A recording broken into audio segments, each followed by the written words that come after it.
Hi everyone. So this is a video for Cancer rising. So what is cancer, right? Besides the infectious disease. Not infectious, but like that thing.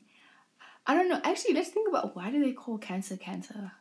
Is there a correlation? I don't know. But anyway, what is cancer? Cancer is a water sign that is ruled by the moon, which is the feelings and emotions. And not feelings, just the emotions and your reactions, not your actions but your reactions. And it's ruled by the moon, which I explained it is, and it's also ruled by the fourth house, and the fourth house is also things that make you feel comfortable. What makes you feel comfortable? Things that your emotional stability, not your physical stability like Taurus, but your emotional stability, and things that like your domestic issues. Fourth house rules your domestic issues, your family, your childhood. Well, childhood is also more so with your third house, but your childhood is in like people that grew up with an emotional bonds that you formed when you were a child. Excuse me. So if you put all of those in your first house, right? Your first house, so Cancer in the first house, so you're gonna appear to be an emotional person, right? Now, you may have grown up with people thinking that you're very dumb. Now, depending on or like not intellectual or not smart or something, so you just look like you're like stupid.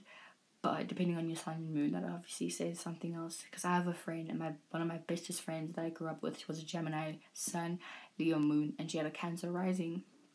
And people always thought that she was stupid, but she was like smarter than all of us in the room. But anyway, not about her. If you have Cancer in your first house, right, you appear to be a very emotional person, right? You may even be very chubby. Cancer rising people, along with Taurus rising people, and Leo rising people, and sometimes Scorpio rising people, and sometimes Capricorn rising people. Yeah, you guys seem very chubby. You have very chubby faces. You may have very chubby boobs. Especially if you're a Cancer rising, you probably have boobs. You have nice boobs. Or they're very, like, your boobs are the most sensitive part of your body, right? But you either have big boobs, if your boobs are small, but, like, they're very sensitive. But I have not met a Cancer rising with small boobs. Okay, I know a Cancer rising with small boobs, but they're, like, very round. They're like very round. Like they just look very fertile. Like fertile titties, you know what I'm saying? And for the guys though, you also may be a bit chubby on the like side, You also may have little man boobs if you're a Cancer rising male. But it depends if you work out or not. But anyway, enough about that. Cancer rising, you appear to be very emotional, you nurture your personal life, right? So anything that is personal people, personal places, things, you nurture these things, right? And you make sure they stay nurtured because this is your emotional comfort, right? So you bring all of those things into the first house. So you nurture and you gain emotional stability from your personal life. So please make sure that the people and the things that are in your personal life are helping you feed, because Cancer, you guys are emotional signs, and it's not like any other sign. You guys need to make sure that things that are personal to you are things that are helpful, because if it's not, all it's going to do is bring catastrophic moments. And because Cancers are manifestors, right, you guys are going to manifest some more bullshit emotional experiences that are going to trickle down into physical manifestations of either people dying, you losing money, losing cars, losing shit, just fucking chaotic shit. So just make sure that you are even in a correct emotional space within your personal life. Okay, so if you have Cancer in your first house, then you have Leo in your second house, right? So you like to your emotional, your self-value, because first house, second house is the house of self-value, right? So how you value yourself is very expressive, right? You may like getting attention from people, right? But when you do get attention from people, that's kind of where you might stem, where your self-value might stem. But now it depends, because also you may get attention, but it's like you want to check if it's the right attention, right? Because so Leo likes getting attention. I mean, sometimes Leo doesn't mind getting bad attention as long as it's attention. But with Cancer here, you may first peep like, whoa, this attention I'm getting, is that, are people making fun of me? Am I the center of the joke? Because that's the thing with Leo. You don't want to be the laughing stock, and this is for a purpose, but specifically for this, right? Because that's also dealing with the sun. You don't want to be the laughing stock, so you may you may peep game first before receiving that attention, and be like, oh, okay, so people fuck with me, and that's why they're giving me this attention. And then you start and then you start rocking with people, and then that's how you that's how you then that's when you're going to express your self-value, right? And then you're going to value other people that give you attention, right? Or you may value people that get attention, right? But you're going to value some kind of center stage. You're going to value entertainment. You're going to value funny people. You're going to value enjoyable moments. You're going to and you could value anything that you are entertained by. You value that shit, right? Because that's where your sense of value lies, in things that are entertaining, things that you entertain, and things that you choose to entertain, right? So you may choose, you may really enjoy food, right? So that's where you get your sense of value, by cooking a nice home meal. And this is something that you share with Taurus, right? It is like the whole thing with the senses and things that feel good, right? So you may value specific shows that are entertaining. You may value whatever it is that is entertaining, and then that's where you place your self-value. So also make sure you're not valuing and giving attention to bullshit, right? Because once again, with that Cancer rising, right, Cancer is going to wield that shit in with the emotions, and then it's going to trickle down into the 3D things as bullshit, right? So make sure whatever it is that you're paying attention to is feeding your self-value and not completely draining you, and then you have to lick your wounds because you just entertained bullshit, you know what I'm saying? And then with your third house being in Virgo, so your siblings, right? Your siblings or your friends may be very they nurture their work, because your Cancer nurtures the emotions, and now Virgo nurtures the work side of it, the actual physical things of it. Taurus just plants the seed of it, right? Taurus is like, okay, we're gonna plant weed. I have these weed plants, and then Cancer is like the water that thing is it, and then Virgo was like, okay, guys, we need to do this every day. We need to make sure we have a bucket so we can put the water in, so we can water the seed, and we need to water it every day at 9:00, and that's that. So with that, Virgo in your third house, so you are you like to have a specific structure with whenever you communicate with people, you like to give them so you are the kind of the mom in the group, you know what I'm saying? You could be the mom in the group. If you're a guy, you're the one that always makes sure people are thinking logically and are thinking straight, because you may be the one that's always telling people, guys, no, that's a bad idea, let's not do that, no, let's not do that, that was stupid, why did you think of that, you know what I'm saying? And that's the sextile with with Virgo and Cancer. So with Virgo in your third house, you may attract friends like this. You may have friends that are always kind of criticizing the group's decision. So your group may be like, guys, yeah, let's go party here at this place. And then you as a Cancer rising, or you may have a friend that's like, guys, no, that's a bad idea. That's not safe. Because either way, as a Cancer rising, you're always peeping game if things are safe, if things are comfortable. You know what I'm saying? So but also, I forgot to add that as a Cancer rising, you appear to be someone that people can, be comfortable with also. But anyway, with Virgo in your third house, you are either the person that's always like, guys, nah, that's a stupid idea, let's not do that, why would you think of that? Or you manifest a friend or friends that are like that, or you may be the one that's always stupid and reckless, and then your friends are like, dude, nah, chill, we can't do that right now, that's not a good idea. And then but those are good friends. So either you're always a good friend, or you manifest people that are all good friends and that always have that always need a routine and a specific structure on how things should be done. Now if you have Cancer is your first house, you have Libra in your fourth house, right?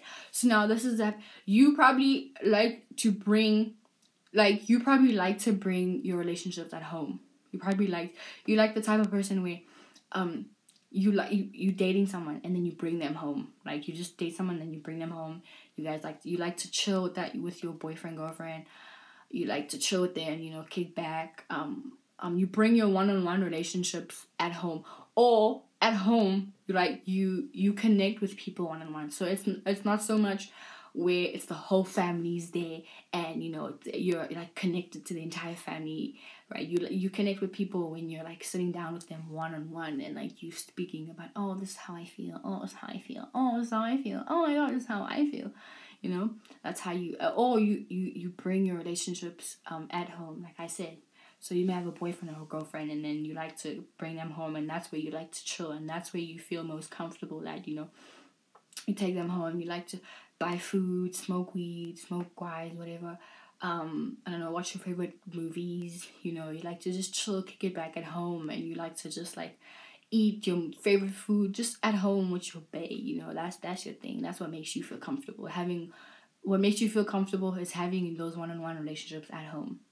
And then with Scorpio in your 5th house, right? So Scorpio is like about sex, death, transformation, all of that shit. Now, this is kind of like not tricky, but like the surprising part about Cancer risings is because they may enjoy some catastrophic moments. So that's why Cancers will like kind of, Cancer risings might even like kind of start some shit, right? Just so there could be some kind of uproar, and then just so that they could be the one that calms the emotions down, right? They'd be entertained by shit like that. Or they'll be entertained by like horror movies, because Scorpio also rules like, weird, creepy shit like that. So they may really like horror movies. They may really like to fuck a lot, because Scorpio is about sex. And then the 5th house also is about like having fun. And if you like to have fun, and if sex is fun, then you're gonna like to do that. But with Scorpio being in your 5th house, you're gonna probably really fuck with like having sex. You may have a lot of sex, right? But as Cancer, you are naturally fertile, so make sure you don't fuck too much, because all of that fucking is gonna make you pregnant and shit, or catch STDs or whatever. You know what I'm saying? So your 5th house, that you entertain, or you are entertained by very like depth, emotional depth. You enjoy when people open themselves up and tell you their secrets. That's fun to you, getting to know someone on a deeper level. And then you also expressing your deep emotions and things that you go through that other people don't. You like addressing the skeletons in your closet.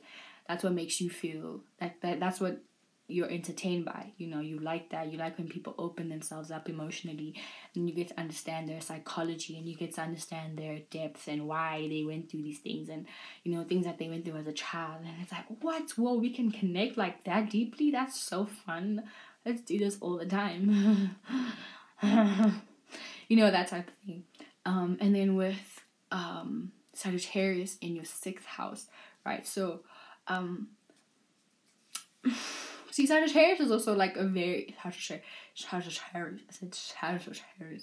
Sagittarius is like a very wishy-washy sign too, right? And if it's in the 6th house, right, 6th house needs routine. So your routines are probably also very wishy-washy. You're probably not the best at like time management, because also with your Cancer rising, it's about the moods.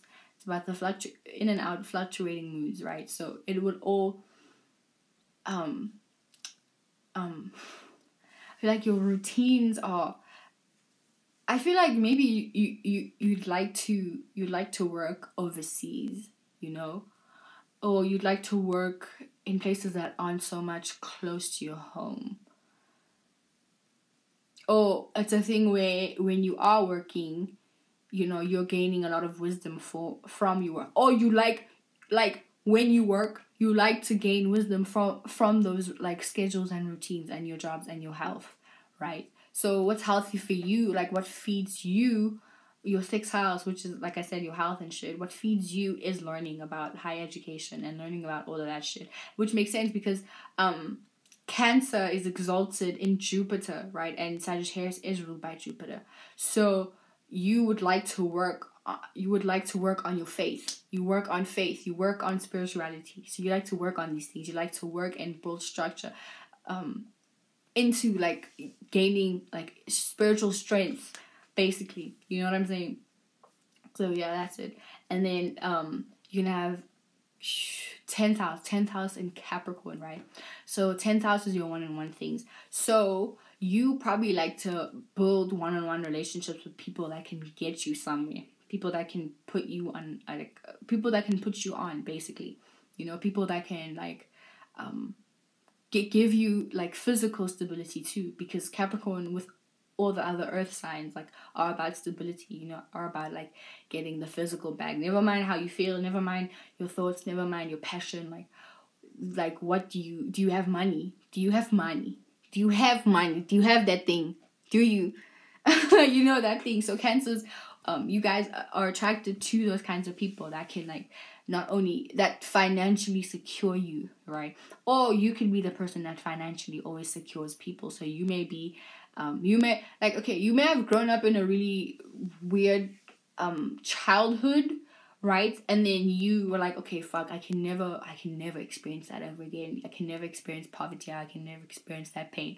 So then you work your ass off to not be broke, right?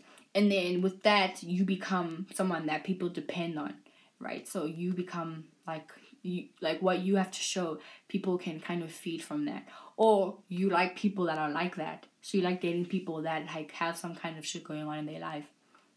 You know what I'm saying? You like people that you attract people, or you're attracted to people that like have some kind of status. You like people that like, okay, even in this term you can be someone that's a user, you know? So you only like speak to people so that you can put yourself in a specific position. You know what I'm saying? That type of thing. But for the most part, you're going to need someone, and you're going to enjoy to, like, you're going to want to date someone that is financially secure. You know what I'm saying? And that is like, just the opposite of you, because you're already an emotional person by having this in your first house. So you'd like someone that's like stable, you know, someone that can be a crutch kind of, because you're an emotional crutch, but you'd like someone to be like a financial crutch for you. You know what I'm saying? So yeah, that's the 7th house in Capricorn. And then in the 8th house, you're going to have Aquarius, right? So with 8th house in Aquarius, you are transformed when you are in places that you absolutely don't fucking know. When you go to places that you don't know, like let's say you lived in one city your whole life, right?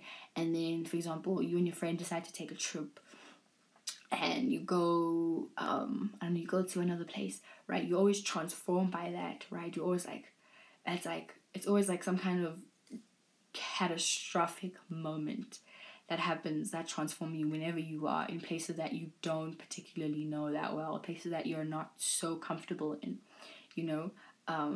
Or it could also play out like other people who you don't know come into your life from other places, other cities, and then they transform you with all the newness that they bring into the table, right? And then this can also make you uncomfortable, because with you having a Cancer rising, you are always seeking comfort.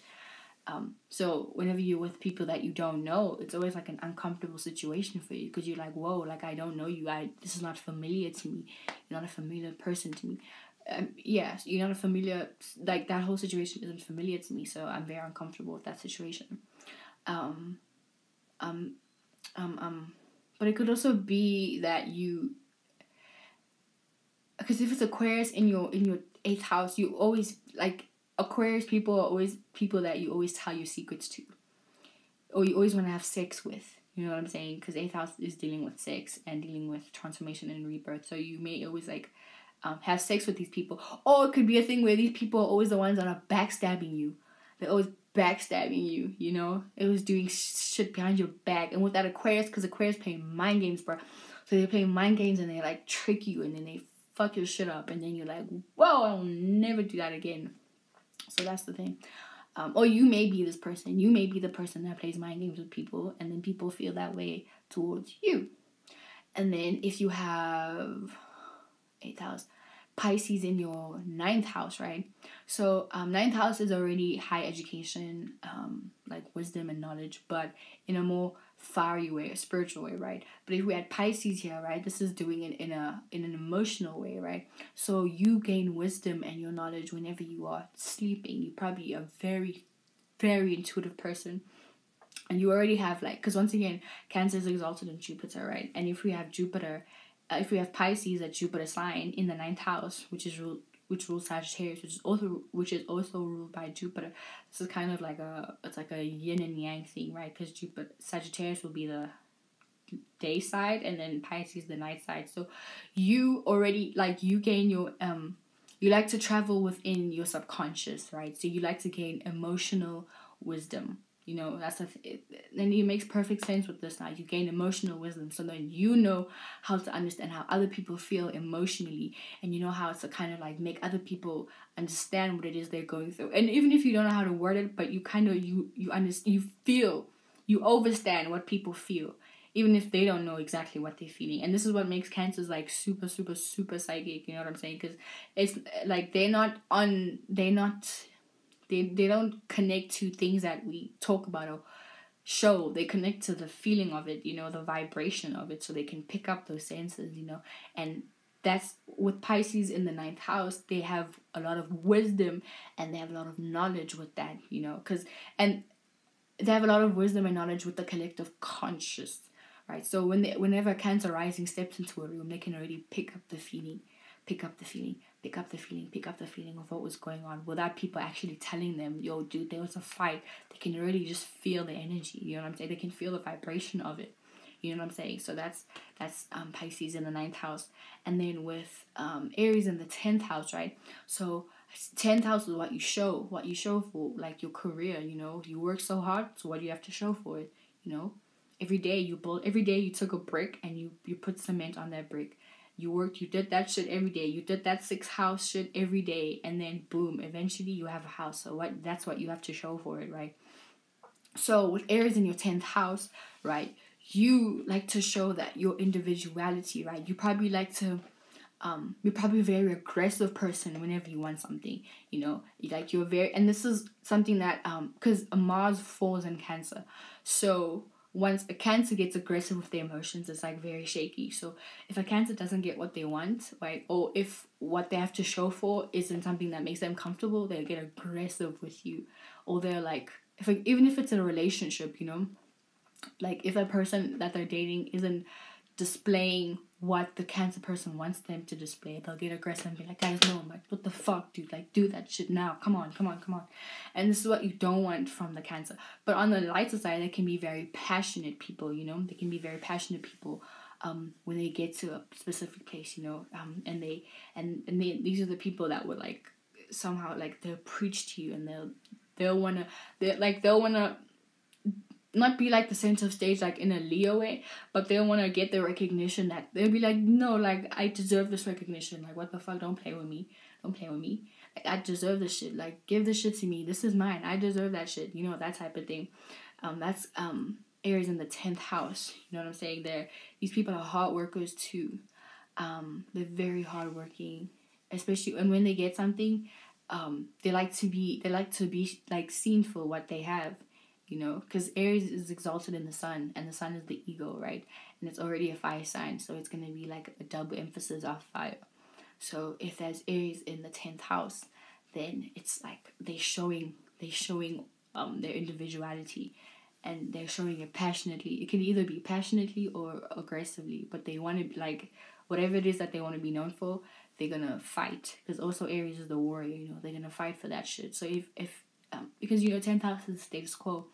So for them to reach the status quo, they're gonna have to ram people out of there. You know, they even may be workaholics, because once again, this is like somewhat of an exaltation, because it's Mars and it's the 10th house, right? And this is an exaltation, somewhat. It also plays the same with Scorpio in the 10th house, but that's also a lot better because it's like a 6th house. But this is a square kind of energy. So it's like the type of thing where you're gonna ram your way to the status quo. You know what I'm saying? You're gonna ram your way to the status quo, and you're gonna like fight anybody that tries to get in your way. And with that Cancer, you know the specific vibe to give to someone so that they feel a specific way, and they be like, ooh, wow, that hurt. Why did you do that? Why did you do that? You know, you like, get the fuck out the way, bro. You like distracting me from where I wanna go. Like, that's my goal, and I'm gonna like budge everybody else that's in my way. And then with Taurus in your 11th house, right? So your 11th house is your things that unfamiliar situations that like you haven't gone through, places, people, and social media too. So whenever you are connected with people that you don't know, right? You like to be a stable person. You know, you like you you value yourself, and you like someone express, or not express, but you have like a specific stability whenever you are in spaces that you are not familiar with. You know what I'm saying? Or you may attract a lot of people that like show you that kind of stability, and then you're like, oh, and then you feel like, oh, okay, I mean, okay, you're sure, and it's Venus too. You know what I'm saying? So, I feel like even the places that are not familiar to you, that are unfamiliar to you, people, places, and things that are not familiar to you, or your social media. Let's even use that, like, because 11th house rules social media as a whole. You know what I'm saying? You may be the type to like post really nice, like cute pictures of you wearing cute outfits, you know, looking nice, looking pretty. So you post like really nice looking pictures of you on your Instagram, on your social media, you know. So you just like show, like you display like your like your stability, you know, your Venus side, because you know Taurus is dealing with like wearing nice clothes, wearing like nice jewelry, nice makeup, hair done, you know, nails done, all of that. So you probably the type to like show off, or not show off, but let's say show off. You show off your things like that, you know, and be like, oh, new hair, boom. But you'll never post anything like provocative, or you know, anything like that. It's always like cute, always Venusian, like, you know, or you attract people that do that. And then in your 12th house, you have Gemini. So subconsciously, you are very wishy-washy also. But there's also, like subconsciously, you are a wishy-washy person. So you appear to be a wishy-washy person too. Because Gemini is a fickle, not fickle, but like changing, you know. And Cancer is also changing, but in the moods. Gemini is more so changing in, because Gemini is like two completely different psychological makeups in one person. But Cancer is just more so about the fluctuations and influctuations, and waxing and waning, and new moon, full moon of the moon. You know what I'm saying? So Cancers are showing the moon side, and Geminis are just showing the two psychological air sign Mercury kind of things. So subconsciously, right, you are also wishy-washy and flaky, and like very moody, and very changeable, and very adaptable. So your dreams and your subconscious state is very talkative. You know, you probably, I don't know, you probably when you sleep, you talk. You're probably a talk sleeper, sleep talker. I don't know if that's a word, but it is now. Probably a sleep talker in your dreams. And yeah, that's the video I have for Cancer rising.